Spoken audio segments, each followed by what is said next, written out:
ধরুন আপনি বিয়ে করেছেন।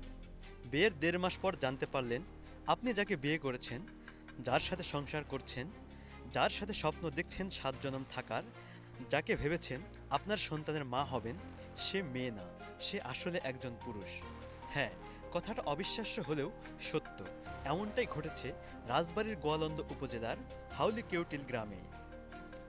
মোহাম্মদ বাদল খানের ছেলে মাহমুদুল হাসান শান্ত বিয়ে করে সামিয়া নামের এক মেয়েকে। ১.৫ মাস সংসার করার পর জানা যায় নববধূ সামিয়া আসলে একজন পুরুষ। গত ১৯ জুলাই সন্ধ্যায় এ তথ্য প্রকাশ্যে আসতেই এলাকায় ব্যাপক চাঞ্চল্যের সৃষ্টি হয়। স্থানীয় সূত্রে জানা যায় কথিত সামিয়ার প্রকৃত নাম মোহাম্মদ শাহিনুর রহমান। তিনি চট্টগ্রামের আমতলা ঈদগাহ বউবাজার এলাকার আবুল কাশেমের ছেলে। দীর্ঘদিন ফেসবুকে সামিয়া নামের আইডি দিয়ে শান্তর সাথে প্রেমের সম্পর্ক গড়ে তোলেন শাহিনুর। পরবর্তীতে গত ৭ জুন তিনি শান্তর বাড়িতে চলে আসেন। পরিবারের সম্মতিতে স্থানীয়দের উপস্থিতিতে মৌলবি ডেকে শান্ত ও সামিয়ার বিয়ে সম্পন্ন হয়। এরপর থেকে নববধূ হিসেবে শান্তর পরিবারের সাথে থাকছিলেন সামিয়া।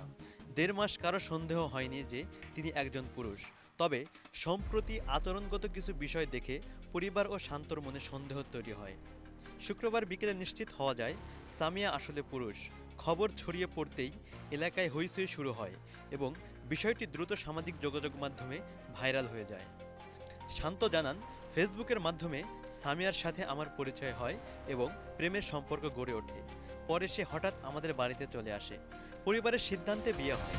সামিয়ার জাতীয় পরিচয়পত্র না থাকায় কাবিন রেজিস্ট্রি করা হয়নি। বিয়ের পর থেকেই তার আচরণ রহস্যজনক ছিল। কাছে যেতে চাইলে সে বলতো আমি অসুস্থ, ডাক্তার কাছে যেতে মানা করেছে।